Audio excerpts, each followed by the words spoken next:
Hančer otvara dušu Esmi, govoreći da ona nikada nije upoznala svoju majku, jer je ona otišla od njih dok je bila mala.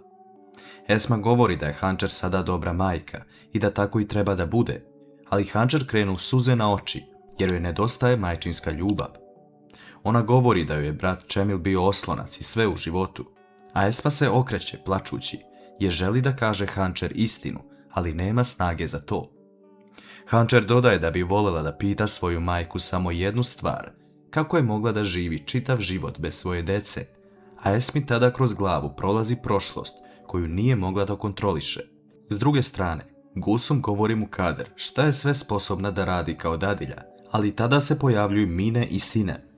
Njih dve se samo pozdrave, a Gulsum nakon toga nastavlja svoje izlaganje. Mukader pita Gulsum šta misli, ko bi u ovoj vili mogao da koristi ove tablete, dodavajući da joj se skloni sa očiju i da će, ako nastavi ovako, biti na vratima vile. Mukader također dodaje da Gulsum ne smije nikome spomenuti za ove tablete. Gulsumin plan ne prolazi kako treba i ona je ljuta na sve, ali ovaj razgovor je čula Olga. Da li će ona nekome nešto otkriti? Čemil dolazi u dvorište vile sa poklonom za Efehana. Derija ga zaustavlja jer je ljubomora na Olgu. Ona pita Čemila šta mu je Olga rekla na ruskom, ali on se samo okreće i odlazi od nje. Po ulasku u vilu, Mukader dočekuje Čemila, a on pita da li su Hančer i Efehan na spratu. Mukader govori da je Hančer otišla sa svojom prijateljicom Hasret pored plaže, a Čemil odmah kreće na lice mesta. Vraćamo se na scenu između Hančer i Esme. Hančer zagrli Esmu, zahvaljujući joj se što se pojavila i sada popunjava mesto njene majke.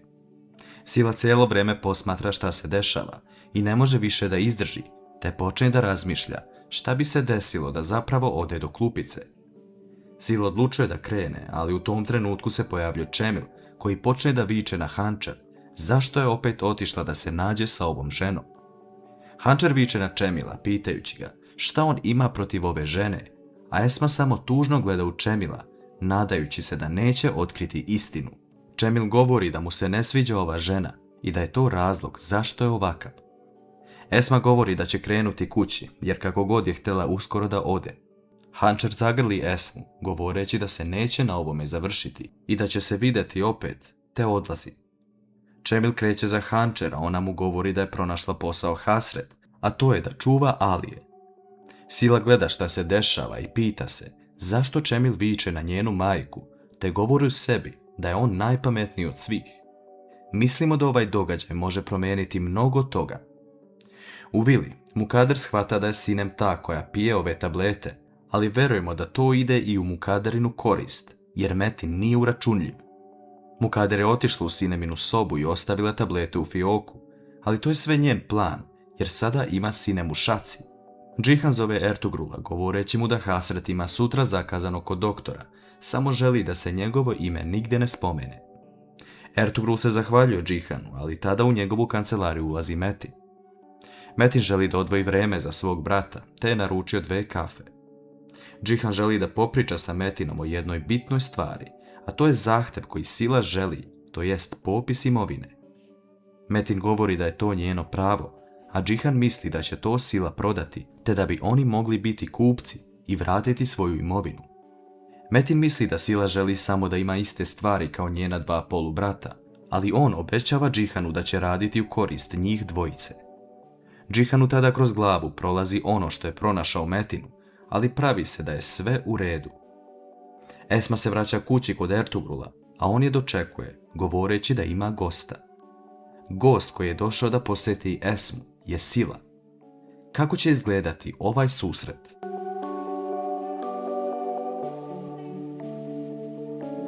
Esma prilazi Sili, pitajući je da li se nešto desilo, pa je zato odlučila da je posjeti, ali Sila govori da je došla samo da vidi svoju majku Hasret. Esma joj govori da je tako lakše Ertugrulu i Alije da je zovu, ali Sila, nakon što je saznala istinu, sada će uraditi sve kako bi došla do većih detalja. Sila govori da nije rekla Ertugrulu da joj je ćerka i da će to ona uraditi ako osjeti da je potrebno. Sila pita Esmu da li je otišla da se vidi sa svojom prijateljicom iz zatvora, a ona govori da jeste. Sila tada poljubi svoju majku u obraz i odlazi u Enginovu kancelariju. U trenutku kada Sila priča sa Enginom, Beren ulazi donoseći popis imovine porodice Deviloglu, naglašavajući da na tom popisu nema stare kuće, jer je ona prevedena na Hančar. Sili to smeta i ona govori Enginu da će na ovom popisu biti i Hančarina kuća. Engin pokušava da objasni Sili da je ta kuća prepisana na Hančar i da Sila nema pravo na nju, ali Sila stoji iza svojih reči. Hančar se nalazi u Džihanovoj kancelariji, govoreći mu šta se danas desilo. Džihan govori da to nije dobra vest i da Čemil neće stati na ovome, ali ne znaju tačan razlog zašto je takav. S druge strane, Ertugrul dolazi u kuhinju kod Esme, pitajući je ko je ova mlada žena koja je bila u posjeti. Esma priznaje da joj je to ćerka, a Ertugrul tada pita šta se desilo sa još dvoje njene dece, a Esma polako počinje još više da otvara dušu Ertugrulu, govoreći da ona bila u 2 braka i da oni ne znaju jedni za druge. U tom trenutku Čemil zvoni na vrata, a Ertugrul izlazi. Čemil počinje da viče na Hasret da izađe napolje, jer neće otići bez nje. Ertugrul pokušava da smiri Čemila, govoreći da ne treba tako da se ponaša i da ako ima nešto protiv te žene, kaže svima, jer je greh od Boga da ćuti. On također dodaje da je Čemil mlađi i snažniji od njega, ali ako pređe preko ovog praga, neće više vidjeti Ertugrula kao podršku. Čemil odlazi ne znajući kako da prizna svima istinu, da je ova žena uništila Hančarinu i njegovu prošlost. On se stidi svoje majke i govori da će ovaj problem rešiti iz korena. Hančar se vraća u vilu, a tamo je dočekuje Olga. Olga sada ima jedan plan kako bi se približila Čemilu, jer želi da se uda za njega kako bi sredila svoje papire.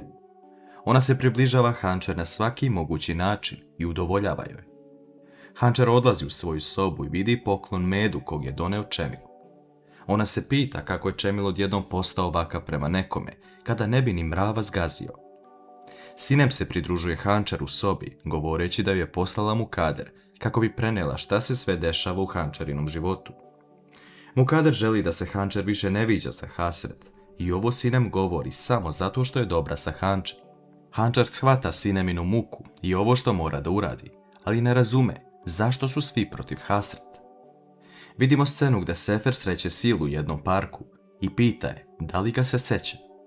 Sila govori da se seća, ali da ona nije dugo radila u toj bolnici. Sefer govori da je jedan čovjek pobegao iz bolnice na dan kada je Sila otišla i da ga zanima nešto više o tome, ali Sila govori da ima obaveza, te odlazi. Sefer neće stati na ovome. Uveče, nakon što se Džihan i Metin vrate sa posla, Metin odlazi u dnevni boravak i pozdravlja se sa svima. Džihan ostaje napolju i obavlja telefonski razgovor sa čovjekom iz firme, ali tada mu Čemil prilazi sa pitanjem da li mogu popričati. Džihan govori da je pravo vrijeme da popričaju, jer mu nije jasna situacija sa Hasret i da bi voleo da Čemil ostavi Hančar na miru. Čemil govori da ne može, jer je Hasret. Hančar se pojavljuje iza Čemilovih leđa. Šta će Čemil reći Džihanu?